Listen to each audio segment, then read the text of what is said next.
YouTube video. Hey everyone, welcome back to How to Mastery, your go-to channel for simple tech tutorials. In today's quick guide, I'll show you how to make your X account private. Let's get started. First, open the X app on your smartphone and make sure you're logged into your account.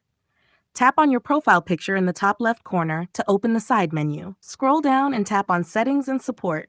Then tap Settings and Privacy. Next, tap on Privacy and Safety.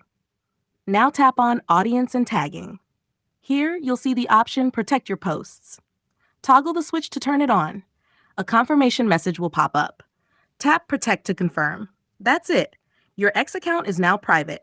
Only your followers can see your posts, and new people will have to request to follow you.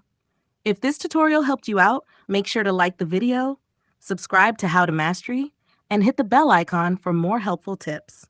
Thanks for watching, and I'll see you in the next video.